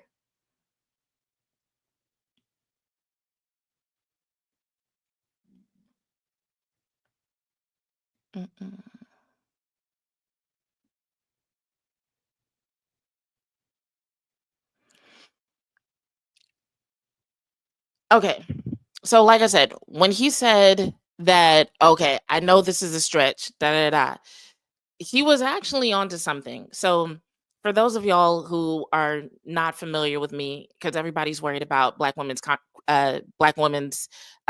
qualifications these days, I am a sports fan. I am a fangirl, but I also have a bit of training in this. I have a degree in human and organizational development. I have an MBA in marketing, and I even got a certificate in global sports management from NYU. So I've had to study this kind of stuff on several fronts. And so there are some very basic principles that apply to what he's saying. And then there are some like deeper psychological principles and brain chemical information that connects to what he's saying.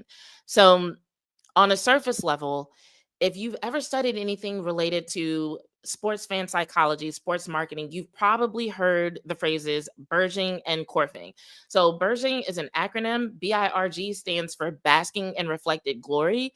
Corfing means, I forget what the C stands for, but it's something about reflected failure. But basically, these two principles suggest that when a team is doing well, fans want to be connected to that team. Like basically they feel that glory, basking in reflected glory, is theirs, because it's not their glory, it's reflected glory, but they're basking in it as though they did it. And then the opposite can be true. When a team starts to fail or a player starts to fail, fans will want to distance themselves, right? So those are very surface level explanations of those concepts, but there's actually a lot of psychology that supports what happens there. So there are some studies that have even confirmed that there are the presence of hormones like testosterone when a team wins, and there are presence of hormones like oxytocin, and that cortisol is even related. So I pulled up a couple of them. So the one related to testosterone, I have an article and I have an abstract because I couldn't pull down the full study, but I wanted y'all to see some of what's in this article. So this article basically describes an experiment done by a man named Bernhardt. And so he was studying testosterone in both competitors and fans. So I'm going to fast forward to the good part. It says the fact that athletes experience a tidal rush of testosterone, a hormone associated not just with male sexuality, but with self-esteem upon winning a big game was established. But there was a hypothesis floating around among social psychologists at the time that fans ride a similar hormonal high. Now, at this point, it's important to remember testosterone isn't just related to like manliness, like a lot of people think. Testosterone is something possessed by everyone, regardless of gender, and it's actually associated with self-esteem. In addition to things like being strong, lifting heavy, being competitive, testosterone is associated with self-esteem. So think about that, because he's about to describe how when a fan's team wins, their testosterone spikes. So they're literally experiencing heightened self-esteem when their team wins, right? So it goes on to say, so he's experimenting on fans after particular games. So in this instance, he says the game was extremely close, with UGA squeaking out a win at the buzzer. In the post-game chaos, only 8 fans, 4 dogs, and 4 jackets returned their bottles, but the results were compelling. Testosterone levels typically peak shortly after waking each day, then drop about 35% by bedtime. When he got back to the lab, Bernhardt discovered that the testosterone levels of the 4 jubilant winners were 20% higher as they exited into the late night melee outside the Omni than when they entered. Players are known to experience roughly the same increase. The Georgia Tech fans, who lost, meanwhile had a 20% drop, though Bernhardt places less importance on that finding as testosterone levels typically decline at that hour anyway. Soon after, he and his colleagues carried out another test with a larger, more statistically significant pool of subjects, 26 soccer fans watching a Brazil-Italy World Cup game in Atlanta, half at a Brazilian sports bar and half at an Italian sports bar. Again, a 20% increase in testosterone was observed among fans of the winning team. The Brazilians, along with a corresponding 20% drop. Oh, wait, sorry, let me read that again. Again, a 20% increase in testosterone was observed among fans of the winning team, the Brazilians, along with a corresponding 20% drop for the Italians. Statistically, the correlation is very strong. The importance of the experiment was to show that testosterone isn't just about a body getting pumped up. It's not, for want of a better term, about being burly. It is about a sense of status, of seizing the moment. So I just wanted to bring up the abstract of it just to show y'all, like, this is a real study. So the name of the study, for anyone who wants to look this up, is Testosterone Changes During Vicarious Experiences of Winning and Losing Among Fans at Sporting Events. And now you might be thinking to yourself, does this apply to everyone? Yes. So later on, a similar experiment was done with women soccer players, and they found same thing. Like I said, everybody has testosterone regardless of gender. It's just in different amounts. And so essentially, and I'm not going to read this whole abstract, but essentially they found the same thing, only they were also testing for cortisol. But they found that when women were competitive, even if they didn't win yet, that was the interesting thing about the women's studies. Even if they hadn't won or lost, even if the competition wasn't over, competitive women have testosterone spikes. But it's, once again, not just related to being burly, strong, athletic, it's also self-esteem. So basically what we're finding is when it comes to sports, when it comes to being competitive, when it comes to winning, everybody's experiencing these hormones that make them feel good, that make them feel better about themselves, and could possibly impact their performance in various ways. So if you're one of those people who's ever wondered why you get a little bit turned on during or after a sports competition, this could have something to do with it. Okay, so that's one thing. Now, here's something else that was even more interesting, right? Because once again, Trevor Noah is talking about how the success or failure of their soccer team relates to the social and political climate of South Africa. And then they go on to talk about how the different teams and the racial makeup of those teams kind of impacts public perception, right? So that had me thinking about something that I read a long time ago. So back in 2017, and I'm gonna pull up this study.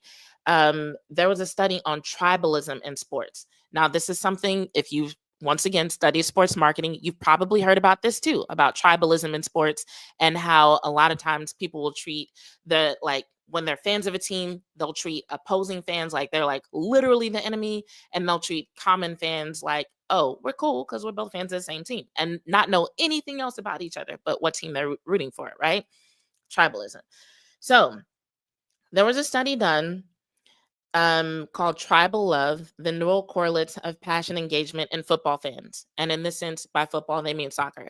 So I'm going to read to y'all some of the overarching factors that led to this study. And then I'm going to tell y'all what they found. And then I'm going to tell y'all how that's connected to what Trevor Noah said. Hold on. So in this study, they said, in one paragraph, they said, a strong example of group identification, feeling of belongingness and loyalty is the passion for a football team, which may therefore be viewed as a sort of tribal love. Desmond Morris described in an impactful book this tribal character of the link between not only football players, coaches, and directors, but between the fans and the teams. Football was described as a tribal phenomenon, and the author framed in an evolutionary view how the attachment for a preferred football team and nation has achieved significance for very large audiences. And so I like the fact that they mentioned evolutionary view, because that was something else that really intrigued me when I started studying sports and sports marketing, was how different factors in sports, in terms of just the competition, the tribalism, the in-group versus out-group dynamics that will sometimes play out, and how it's so related to things that have been studied from an evolutionary perspective by like anthropologists and sociologists, right?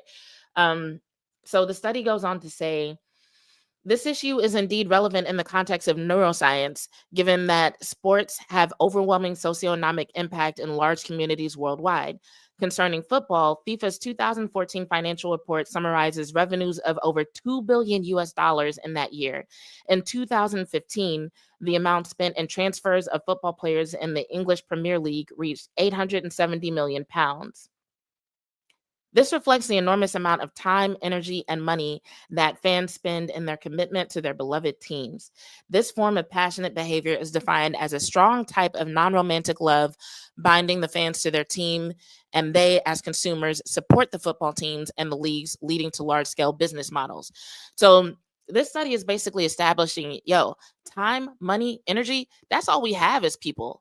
And when it comes to sports, sport fans are willing to put so much of that into their favorite teams and their favorite players. So we have to look into the neuroscience behind this, because those are things that contribute to your survival. So when you're willing to sacrifice those things, invest those things into something that really shouldn't impact you, like these are grown men playing a game that you're not involved in. What the hell does that have to do with you, to where you're investing so much of your time, energy, and money into it, right? So they're like, let's study this shit. I'm going to go to the conclusion first, just to show y'all that they confirmed some things, but then I'm going to go back to the intro, because they use some abbreviations in the conclusion that I want y'all to see in the intro spelled out. Because I don't want there to be any confusion in what I'm about to tell y'all about sports and race, okay? So scrolling. So conclusion. We investigated the neural basis of love for the football team. And I want to pause right there and talk about love, right?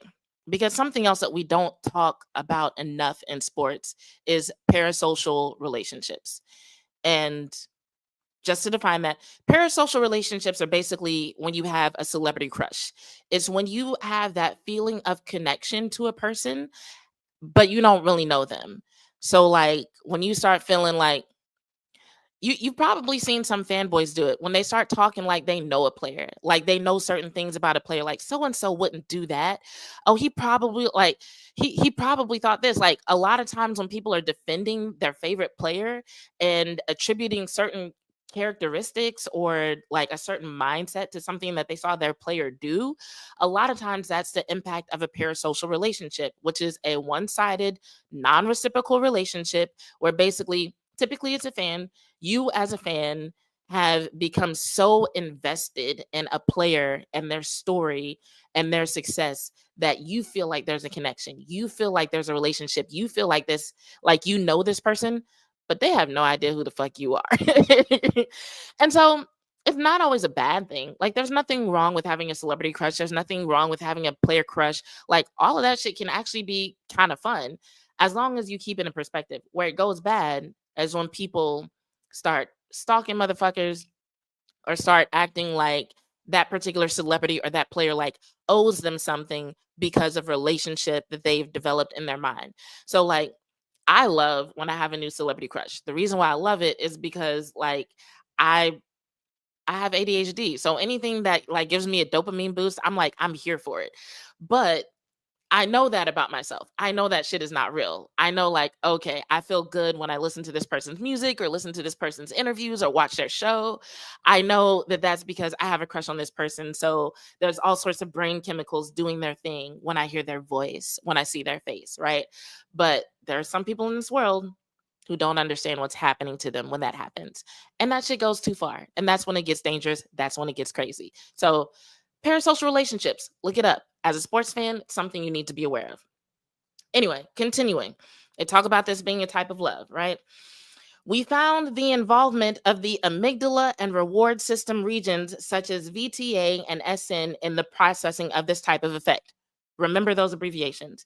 The observation of an increased response bias in these areas preferentially to positive stimuli of the loved team suggests that this kind of non-romantic love represents a strong motivational state with a bias for processing positive content. So you ever met a sports fan who don't like to hear negative shit about their team? This shit right here. The amygdala is proposed to have a facilitator role in emotional mnemonic processes in the assessment of positive rewarding stimuli, reinforcing behaviors of positive outcome rather than negative ones. Furthermore, fanaticism scores are strongly associated with individual response differences elicited by positive versus negative affective in-group experiences, thus implicating a weighting bias concerning neural responses for reward versus punishment. So that's basically a long and very technical way of saying, like, hey, we studied the neuroscience behind this. We found that the amygdala and reward system regions actually do play a role in fanaticism. And that's why these people are willing to invest so much of their time, energy, and money, because the same parts of the brain that tell them if they're really being rewarded for something are going off when their team wins. The part of the brain that is supposed to assess whether something is a threat, that shit is active when they're watching these games. So they're developing a sense of connection with a team that is similar to what they might have experienced if they were trying to find their place in an actual tribe, if they were actually in the wild, like trying to find food or protect themselves from predators or other threats or other dangers. All that shit is active as they're watching sports and bonding with other fans, right? So let me go to the beginning and talk about what these abbreviations are. And then I'm going to show you what I found. Because not only did I study sports marketing, but some of my favorite classes were also dealing with sociology, especially a racial and ethnic minorities class that I took. And so we're going to get into that. So at the very beginning, it spells out these abbreviations. It says a pool of 56 participants was submitted to an fMRI experimental design involving the presentation of winning and losing football moments of their loved rival or neutral teams. So this would be like if Cowboys fans were put into this experiment. This would be like, all right, they're going to perform an fMRI while they show you clips of like that time that Zeke lined up at center or whatever he was doing and got trucked, or the moment when Dez, according to some people, may or may not have caught it, or like the loss to the Green Bay Packers in the playoffs, stuff like that, and basically monitor certain things as you're watching. So they said, we found recruitment of amygdala and reward regions, including the ventral tegmental area and substantia nigra, as well as other limbic regions involved in emotional cognition for positive versus neutral and positive versus negative. So that's important because they're like, not only did we see how they responded in terms of good versus bad, but we also wanted to see, was any of this even processed as neutral? Um, the latter contrast was correlated with neuropsychological scores of fanaticism in the amygdala and regions within the reward system as the VTA and SN. The observation of increased response patterns and critical components of the reward system, in particular for positive content related to the love team, suggests that this kind of non-romantic love reflects a specific arousal and motivational state, which is biased for emotional learning of positive outcomes. In other words, yeah, when you start supporting a team and then they start doing something like really good, there are parts of your brain and processes in your brain that like reinforce that and say like, hey, this is good. Let's keep learning more about this. Let's keep supporting this team. Let's get connected with other fans. Let's learn more and more and more. So if you've ever wondered why the Cowboys, as like the largest fan base, also seem to have the most informed fans, a lot of it is because of this right here. There was a long period in the 90s of like positive reward during which apparently a lot of people were like, hey, let's learn as much as we can about these teams. That's why this team, sorry, that's why you see like people say things like, man, the Dallas Cowboys have more content creators than anybody. Man, the Dallas Cowboys spaces, when we go in y'all's Twitter spaces, y'all are actually talking ball. Y'all not just out here arguing and being emotional. Like there's a connection between literally wanting to be informed and your team doing well. So what does this have to do with the racial aspect that they started talking about on Trevor Noah's podcast? So these are Google results, but I did verify them. But I want to show y'all some of what it said. So I basically investigated each of the components that study talked about, but I investigated it from the perspective of racism as opposed to sports fanaticism. So when it comes to the role of the amygdala and racism, you've got emotional processing, fear and threat detection, emotional memory, and social cognition. So that last one says research suggests that the amygdala is involved in processing social information and interpreting cues from others, like facial expressions. So we're talking about a part of the brain that plays this big of a role in social interactions, but that this study just showed us is also very active when it comes to watching sports and bonding with other sports fans. Okay. And then there's other things like threat detection, which, if you've ever had a discussion about race or racism, you know that like a lot of times people are describing things as threats and you're just like, huh? So I just felt like I didn't really need to explain that part. But like, yes, the perception of threat is a very big component in why people end up being racist, prejudiced, biased against all sorts of groups. Moving on, the reward regions that study talked about. So we've got the VTA, the ventral tegmental area, and the substantia nigra.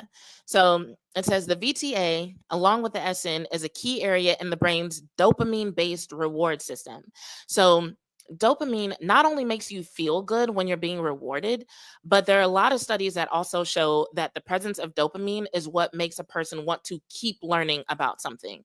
So for if you know anybody who has ADHD and they're like, oh, I went down a rabbit hole on this, a lot of times that's because of dopamine. They learned about something, felt that dopamine hit, and their brain was like, let's keep going, let's keep going, let's keep going, right? It's involved in motivation, reward-seeking behavior, and learning. And then there's the SN, particularly the pars compacta. It plays a crucial role in motor control, but also contributes to dopamine-related functions like reward and habit formation. So now we're looking at this study mentioning regions of the brain that are related to not only social cues and facial expressions, but also motivation, reward-seeking behavior, learning, and habit formation. And then we get into the other limbic regions and emotional cognition. So it lists basically a bunch of areas of the brain in this section next to the limbic system, and says they're responsible for regulating emotions. You ever seen somebody who gets ridiculously upset, like illogically upset when their team loses? So it's responsible for regulating emotions, memory, motivation, and behavior. And then there's emotional cognition, which is how people process, interpret, and respond to emotional information and how emotions influence thoughts, decisions, and actions. So here's where we get to the good part. It talks about the interconnections and potential links to racism. So there's the VTA amygdala pathway, which says research suggests there are connections between the VTA and amygdala. This pathway is implicated in associative learning, reward-seeking behavior, and emotional responses, including fear and anxiety. There's the neuroscience of racism, where it says studies exploring the neural correlates of prejudice have identified brain regions like the amygdala, prefrontal cortex, and fusiform gyrus as relevant. Focus on the amygdala there. And then there's the amygdala response and race. Some researchers found that the amygdala shows differential responses to faces of individuals from different racial groups, especially outgroup members or those associated with negative stereotypes or perceived threat.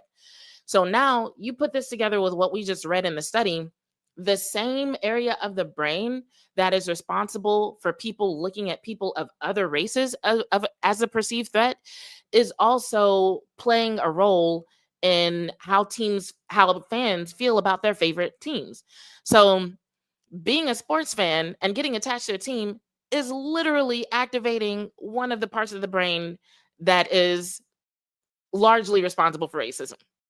Okay, and then there's threat perception and stereotypes. It's suggested that the observed amygdala response in race-related studies may be linked to perceptions of threat. These perceptions potentially stem from culturally learned stereotypes and associations. So in summary, the interplay between the amygdala, reward regions, and other limbic structures involved in emotional cognition likely contributes to the complex neural processes underlying various aspects of social behavior and potentially aspects of race-related responses, including prejudice and bias. So focus on the prejudice and bias part right now. What this is telling us is that some of the same pathways that people that are activated when it comes to prejudice and bias and race-related responses. According to the study, a lot of those same pathways are related to tribalism in sports. So when we start seeing this correlation between like, hey, when supporters of this team seem to feel really good, like almost like the entire culture shifts when this team is doing really well, it's not a stretch to think that, because what you have is a large population of people all at the same time experiencing hormones that make them feel more confident, that make them feel good, and also hormones that can contribute to actual life events like how they work out, their energy levels, their sex drive, right? And they're also activating parts of their brains that are related to in-group and out-group and reward systems and learning and cognitive behavior and overall tribalism in sports. So that's not a coincidence. And then you incorporate something else that they said in that episode when he was like, oh, when the rugby team wins, it's like the whites won. Well, that has to do with the fact that when you're talking about anything related to social cues, in groups and out groups, there's going to be a part of that that involves, I don't know if mirror neurons is what I want to bring up, but basically a lot of times people are brought in by a sense of belonging in the first place. So in other words, people don't just up and become sports fans. They don't just up and become fanatics. A lot of times there's something that pulls them in, something that feels familiar in the first place, something that makes them feel safe. Like, how many people do you know who will determine whether or not to go to an event by quote unquote who all gonna be there? Like, people will join events, people will go to events, people will join activities where they feel safe, where they feel accepted, where they feel like they already belong, right? So that's why a lot of times you'll see certain sports have a certain fan base associated with a certain culture. And it's not always just white and black. Like, NASCAR fans are a little bit different than F1 fans. Like, NASCAR fans are different than hockey fans. Golf fans are a little bit different than lacrosse fans, right? So it's not always that like, oh, this sport has white fans, this sport has black fans.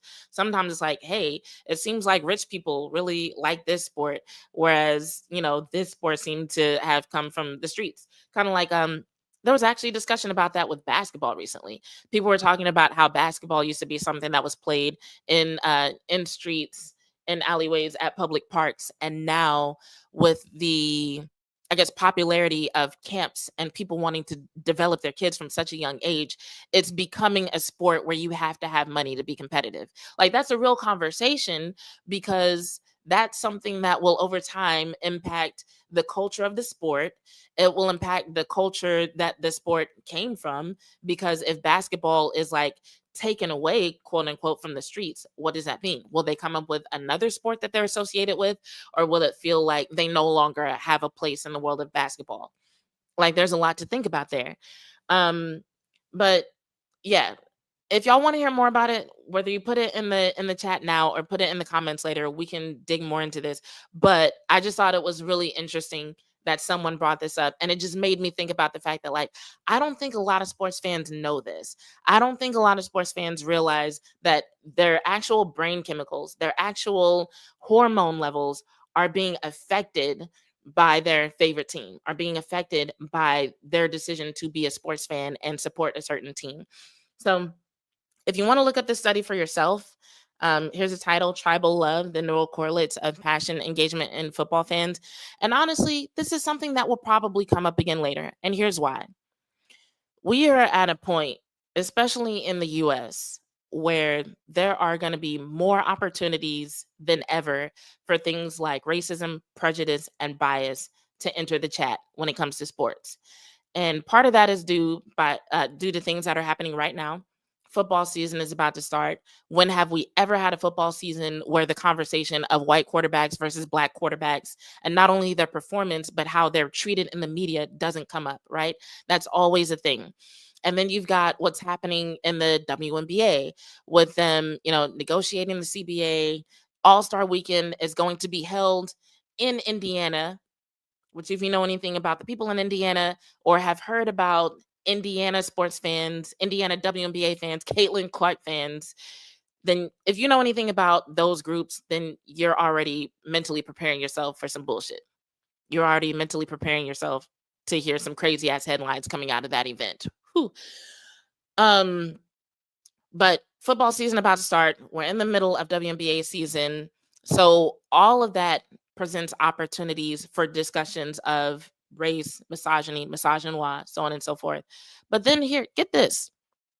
There's a lot of shit going on that I don't have to get into, whether you want to talk about what's going on domestically or international relations, or who is or is not pro-Israel or Palestine. There's a lot of conversations happening, which not only lead to opportunities for possible demonstrations by current athletes or current sports fans at sporting events, but we got to think about the fact that we're less than a year into this administration, which, assuming democracy still exists in 2028 and there is another election, before that election happens, we are going to have both the World Cup and the Olympics on US soil.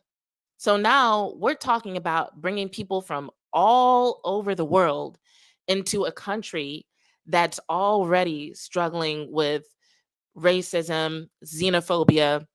When we talk about the Olympics and who's qualified for it, that's when we get into misogyny, because whether you want to admit it or not, discussions of trans athletes are related to discussions of misogyny, because discussions of trans athletes always filter over into who is considered a woman.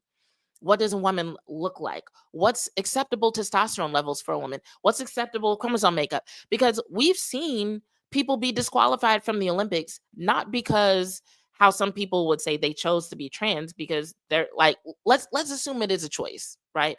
Let's assume that's a choice, and there are some people who decide to change their gender. There have been people who did not make that decision, but because they were intersex, were disqualified from competing. In other words, a person was just born a certain way. Doctors or whoever made a decision about putting whatever they put on their birth certificate. And then this person grows up, becomes a phenomenal athlete. And they're like, hey, we see that you're a great athlete. You're so good at what you do. You run so fast. You're amazing. But we can't really get down with what's going on in your pants. So yeah, no, you're not allowed to compete at the highest level. And it's like, what? These are people who didn't have any surgery. In some cases, they have a less common chromosome makeup, because a lot of people think everybody's XX or XY. Truth is, there's some people who are XXY or XYY. There are different makeups, right? And so those conversations invite a lot of misogyny, because what always happens is people be like, real women don't da da da. Like when people say shit like, she can't have children. Bitch, I don't know if I can have kids. So what you saying about me? Am I not a woman now?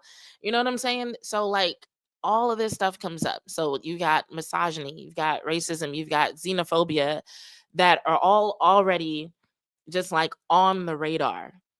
And now we've got these huge international events coming to US soil.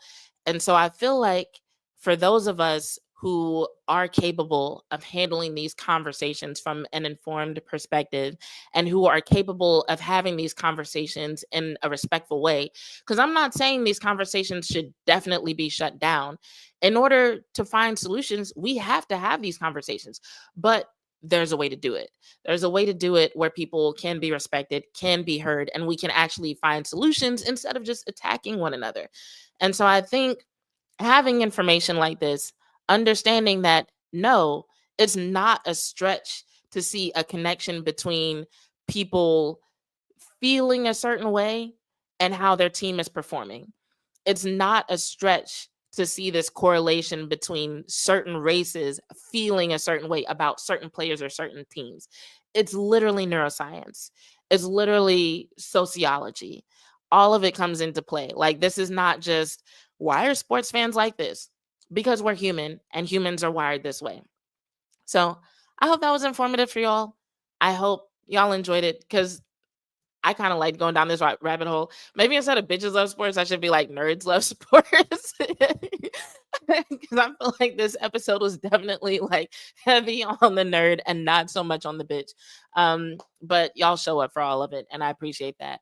So, like I said earlier, let me know if y'all want to hear about more of this. And in the meantime, 1, make sure you hit the like button. 2, make sure you leave me some kind of comment in the chat. Just let me know what you thought of today's episode and everything that we talked about, because it's the time of year where these are the more interesting headlines, in my opinion. 3, if you're not subscribed and following me, make sure you are subscribed and following me, and turn those notifications on so you don't miss my content. I gotta figure out what's going on with my contacts. They keep making my eyes water. Anyway, on that note, I'm gonna go ahead and get out of here. Thanks so much for rocking with me tonight, y'all. I really appreciate y'all. But yeah. Oh, one more announcement. Can y'all still hear me? Anyway, one more announcement. Tuesdays at 5 o'clock. I'm gonna keep announcing that. Tuesdays at 5 o'clock is when my radio show happens. It's typically simulcasted here on my YouTube channel, so you can see it. But it's through NTX Radio, so definitely follow them and subscribe to them if you want to keep in touch with them also. But yeah, on that note, I'm gonna go ahead and get out of here. I'll see y'all tomorrow on TikTok after the Wings game, and until next time, I'm your host, Jazz Monet. This has been another episode of Bitches Love Sports, and I'm out.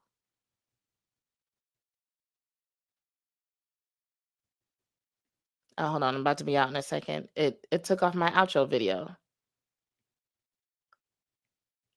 There we go. Now I'm out. You only think of us as a bitches when you intimidated. Put it that way. I think people look at a woman and she's an aggressive woman who's out to get what she wants to get. You know what I'm saying? Ambitious, and they want to say, when a male is assertive, this is what he wants. He's looked at as a strong male, but yet when I get it, I'm a bitch. Exactly. And if that's what I gotta be, exactly, to get what I want and to make it somewhere, then I'll just be that.